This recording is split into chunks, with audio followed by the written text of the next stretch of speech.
Welcome to House of Mirth, Book 2, Chapter 5 today. I'm Catherine. It's not been going very well at all for Lily. Last chapter, she's returned home from her European trip, 3 months of which she was gone.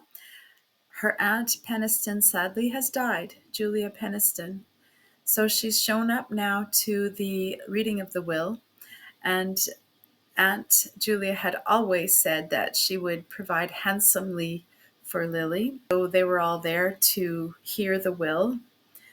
Certain people like Jack Stepney, Grace, his sister Stepney, was there. Gwen, Jack's wife, who is very rich and dismissive of anybody else, and other people were there. So the lawyer reads, and Lily is going to receive $10,000, and that's it. Even in that day, it wasn't enough to sustain her lifestyle. Moreover, she owes $9,000 of it to Gus Trenner, and she cannot recover her reputation unless she pays that debt. Grace gets the bulk of the estate, Grace Stepney, and so that was a reversal of what was expected.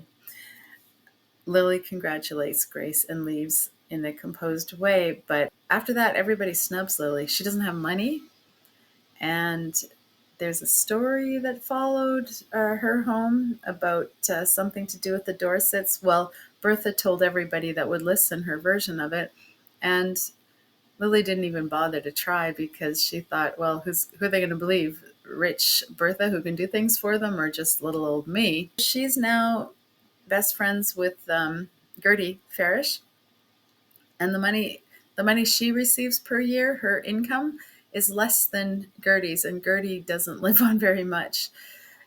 And so she thinks, well, as soon as I get that $10,000, I'm going to pay it real quick, and then I'll get back in the good graces of everybody, and I'll be somebody again. And she has an extra $1,000 left over, but it's not coming. And when she goes to see the lawyers, they say it's going to be about a year till you get it.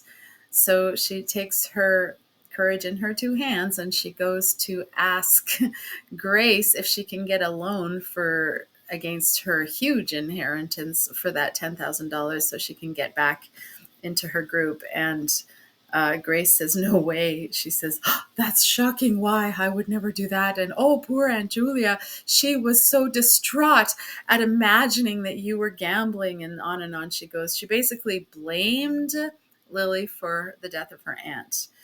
Another little scene is she was in a restaurant with Gertie, and who should she cross paths with but Judy Trenner and that group. These are her old best friends. And they said hi very politely, but snubbed her in a way that they didn't say, let's get together. They didn't say, let's plan to have you out. Nothing. It was just, hello, goodbye.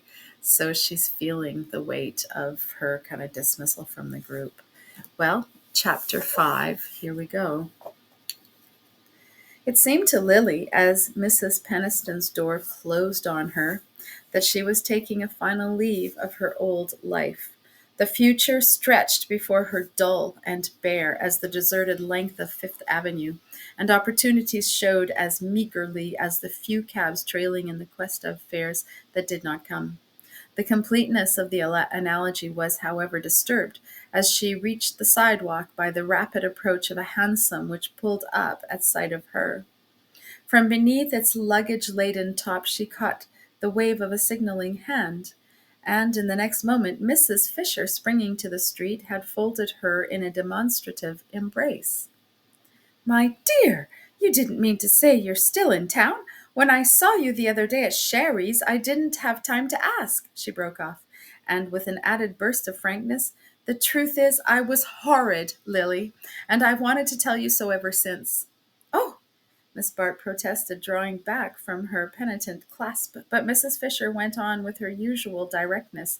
"Look here, Lily, don't let's beat about the bush. Half the trouble in life is caused by pretending there isn't any. That's not my way, and I can only say I'm thoroughly ashamed of myself for following the other women's lead. But we'll talk of that by and by. Tell me tell me now where you're staying and what your plans are. I don't suppose you're keeping house in here with Grace Stepney, eh? and it struck me that you might be rather at loose ends."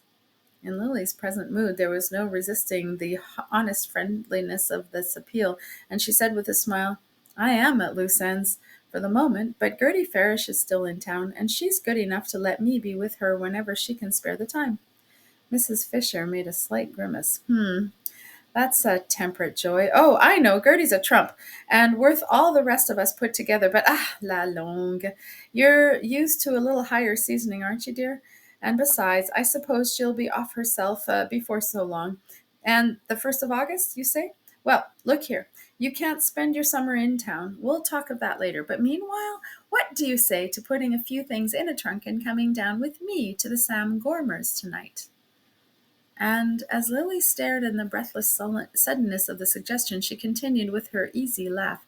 "You know them, and they don't know you, but that doesn't make a rap of difference. They've taken the Van Alstyne place at Roslyn, and I've got carte blanche to bring my friends down there. The more the merrier. They do things awfully well, and there's to be rather a jolly party there this week." She broke off, checked by an undefinable change in Miss Bart's expression. "Oh, I don't mean your particular set, you know, rather a different crowd. But very good fun. The fact is, the Gormers have struck out on a line of their own. What they want is to have a good time, and to have it in their own way. They give the others a few months' trial, under my distinguished auspices, and they were really doing extremely well, getting on a good deal faster than the Brys, just because they didn't care as much. But suddenly they decided that the whole business bored them, and that they wanted what they wanted was a crowd that they could really feel at home with. Rather original of them, don't you think so? Mattie Gormer has got aspirations still. Women always have. But she's awfully easygoing. And Sam won't be bothered, and they both like to be the most important people in sight, so they've started a sort of continuous performance of their own. A kind of social Coney Island where everybody is welcome, who can make noise enough and doesn't put on airs. I think it's awfully good fun myself. Some of the artistic set, you know, any pretty actress that's going and so on. This week, for instance, they have Audrey Anstel, who's made such a hit last spring in The Winning of Winnie, and Paul Morpeth. He's painting Mattie Gormer, and the Dick Bellingers, and Kate Corby. Well, everyone you can think of who's jolly and makes a row. Now don't stand there with your nose in the air, my dear. It will be a good deal better than broiling Sunday in town, and you'll find clever people as well as noisy ones. Morpeth, who admires Mattie enormously, always brings one or two of his set.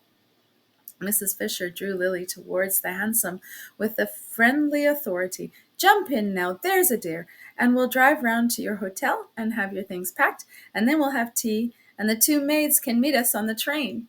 It was a good deal better than broiling Sunday in town. Of that no doubt remained to Lily, as, reclining in the shade of a leafy veranda, she looked seaward across a stretch of green sward picturesquely dotted with groups of ladies in lace raiment and men in tennis flannels. The huge Van Alstyne house and its rambling dependencies were packed to their fullest capacity with the Gormers' weekend guests, who now, in the radiance of the Sunday forenoon, were dispersing themselves over the grounds in quest of the various distractions the place afforded. Distractions ranging from tennis courts to shooting galleries, from bridge and whiskey within doors to motors and steam launches without. Lily had the odd sense of having been caught up in the crowd as carelessly as a passenger is gathered in by an express train. The blonde and genial Mrs. Gormer might indeed have figured the conductor, calmly assigning seats to the rush of travelers, while Carrie Fisher represented the porter, pushing their bags into place, giving them their numbers for the dining car, and warning them when their station was at hand. The train, meanwhile, had scarcely slackened speed. Life whizzed on with a deafening rattle and roar, in which one traveler at least found a welcome refuge from the sound of her own thoughts. The Gormer milieu represented a social outskirt which Lily had always fastidiously avoided, but it struck her now that she was in it, as only a flamboyant copy of her own world, a caricature approximating the real thing as the society play approaches the manners of the drawing room. The people about her were doing the same things as the Trenors, the Van Osbergs, and the Dorsets. The difference lay in 100 shades of aspect and manner, from the pattern of the men's waistcoats to the inflection of the women's voices. Everything was pitched in a higher key, and there was more of each thing, more noise, more color, more champagne, more familiarity, but also greater good nature, less rivalry, and a fresher capacity for enjoyment. Miss Bart's arrival had been welcomed with the uncritical friendliness of the that first irritated her pride, and then brought her to a sharp sense of her own situation, of the place in life which for the moment she must accept and make the best of. These people knew her story. Of that, her first long talk with Carrie Fisher had left no doubt. She was publicly branded as the heroine of a queer episode, but instead of shrinking from her as her own friends had done, they received her without question into the easy promiscuity of their lives.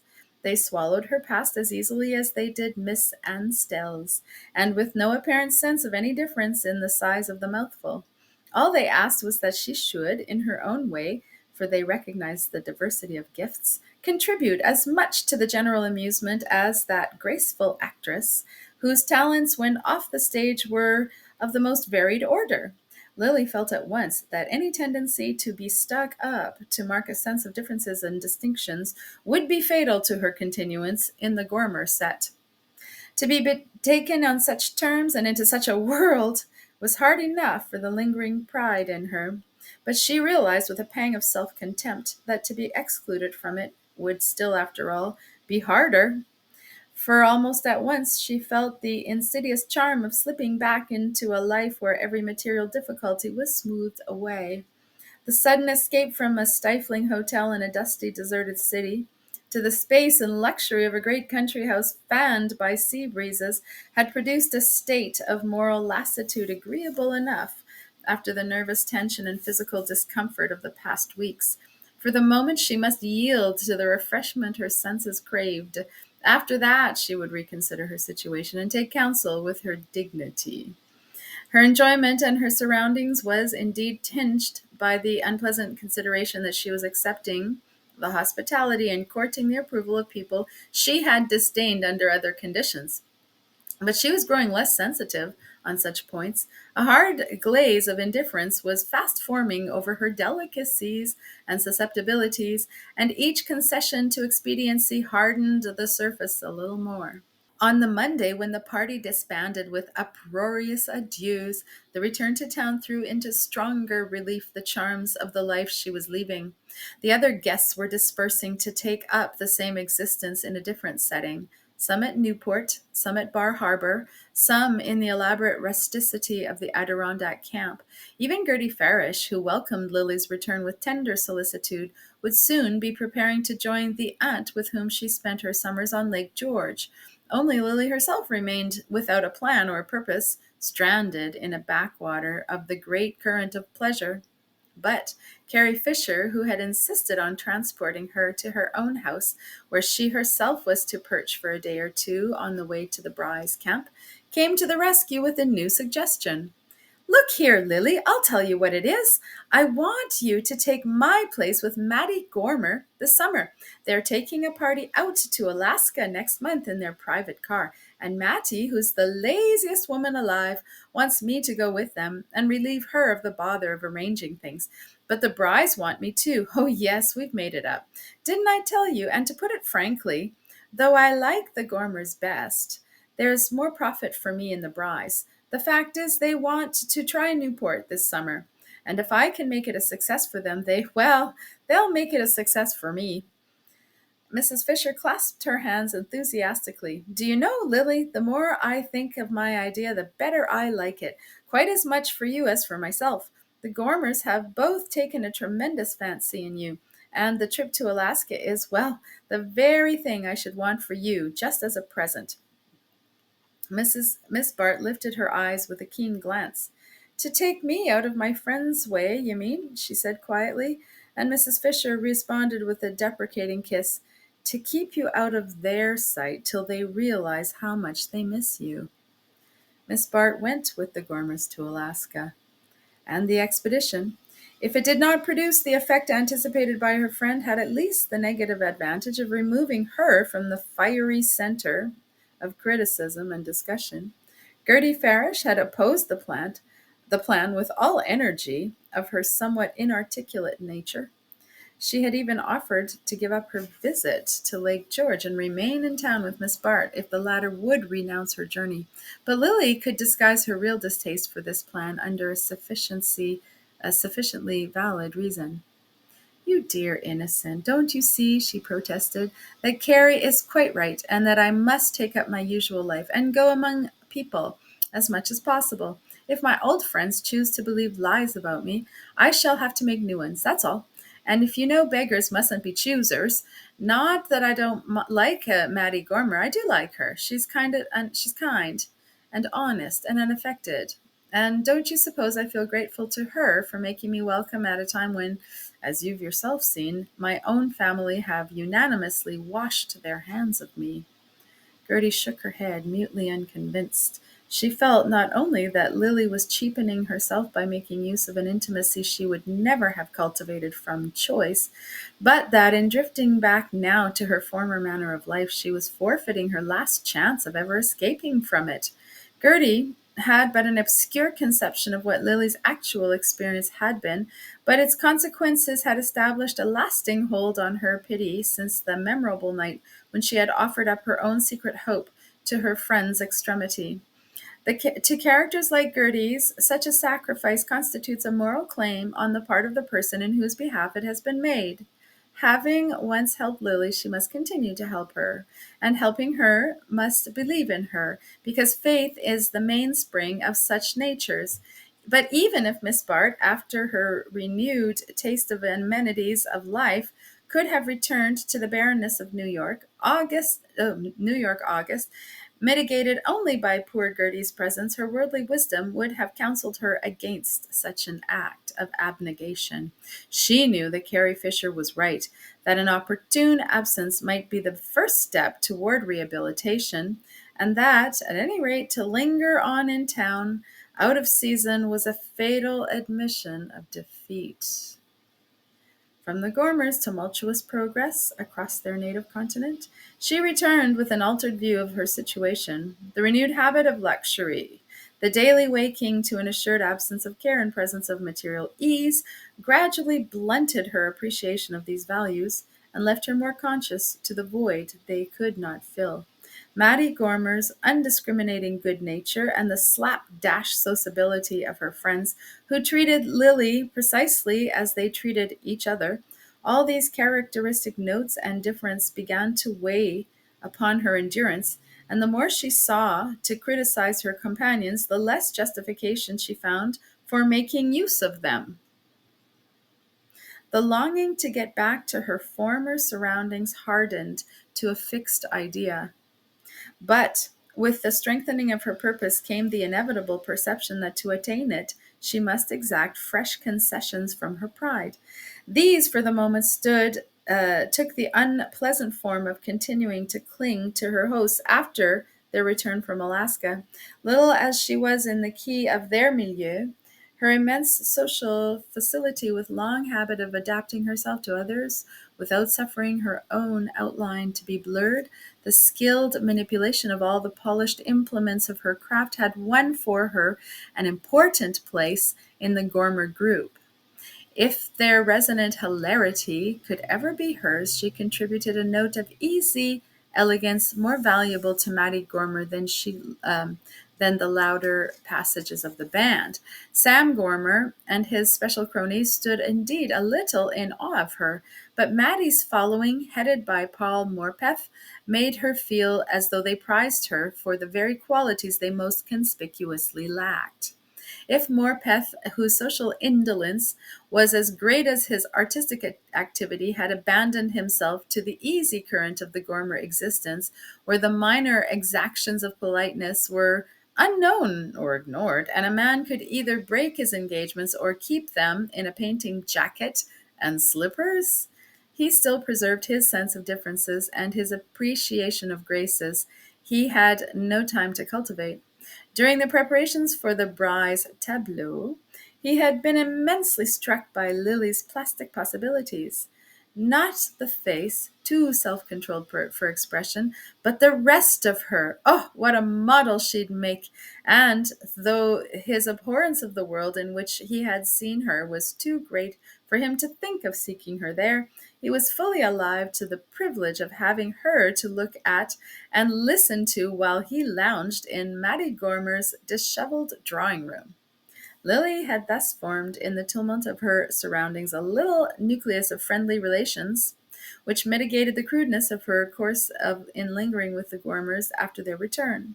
Nor was she without pale glimpses of her own world, especially since the breaking up of the Newport season had set the social current once more toward Long Island. Kate Corby, whose tastes made her as promiscuous as Carrie Fisher, was rendered by her necessities occasionally descended on the Gormers, where, after a first stare of surprise, she took Lily's presence almost too much as a matter of course. Mrs. Fisher, too, appearing frequently in the neighborhood, drove over to impart her experiences and give Lily what she called the latest report from the Weather Bureau, and the latter, who had never directly invited her confidence, could yet talk with her more freely than with Gertie Farish, in whose presence it was impossible even to admit the existence of much that Mrs. Fisher conveniently took for granted.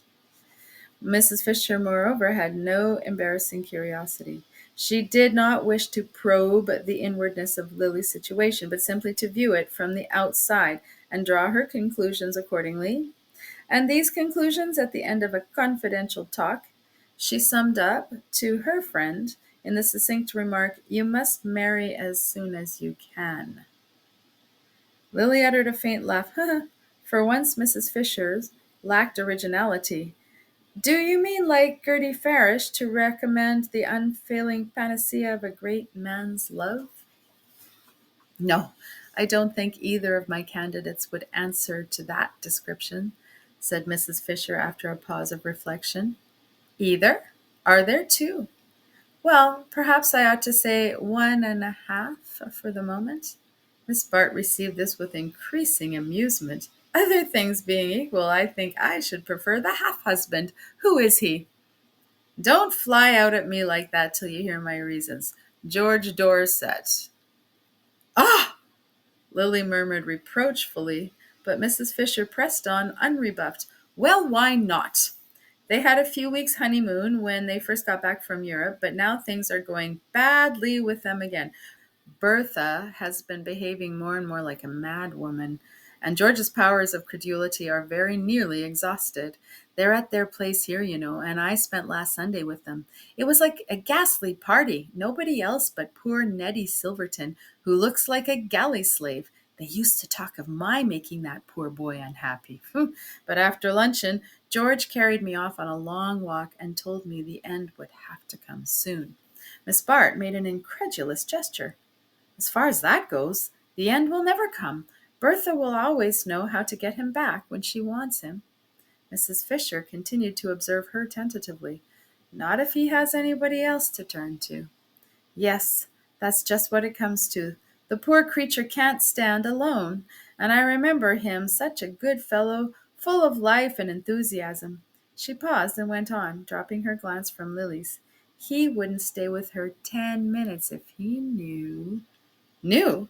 Miss Bart repeated.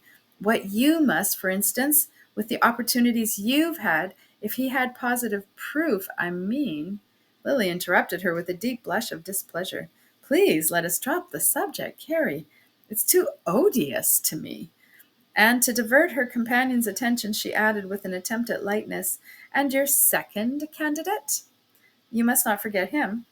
Mrs. Fisher echoed her laugh. "I wonder if you'll cry out just as loud if I say Sim Rosedale." Miss Bart did not cry out. She sat silent, gazing thoughtfully at her friend. The suggestion, in truth, gave expression to a possibility which in the last weeks had more than once returned to her. But after a moment she said carelessly, "Mr. Rosedale wants a wife who can establish him in the bosom of the Van Osbergs and Trunners." Mrs. Fisher caught her up eagerly. "And so you would. both with his money. Don't you see how beautifully it could all work out for you both? I don't see any way of making him see it, Lily returned with a laugh intended to dismiss the subject. But in reality, it lingered with her long after Mrs. Fisher had taken leave. She had seen very little of Rosedale since her annexation by the Gormers, for he was still steadily bent on penetrating the inner paradise from which she was now excluded. But once or twice, when nothing better offered, he had turned up for a Sunday, and on these occasions he had left her in no doubt as to his view of her situation. That he still admired her was more than ever offensively evident.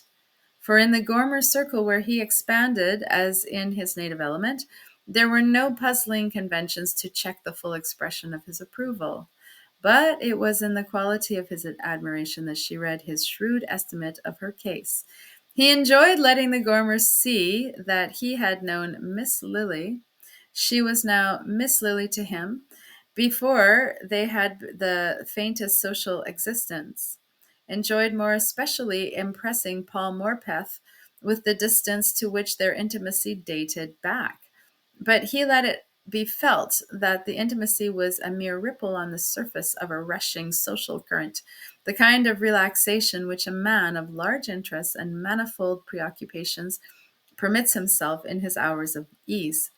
The necessity of accepting this view of their past relation and of meeting it in the key of pleasantry prevalent among her new friends was deeply humiliating to Lily. But she dared less than ever to quarrel with Rosedale. She suspected that her rejection rankled among the most unforgettable of his rebuffs, and the fact that he knew something of her wretched transaction with Trenor and was sure to put the basest construction on it, seemed to place her hopelessly in his power. Yet, at Carrie Fisher's suggestion, a new hope had stirred within her. Much as she disliked Rosedale, she no longer absolutely despised him, for he was gradually attaining his object in life, and that to Lily was always less despicable than to miss it.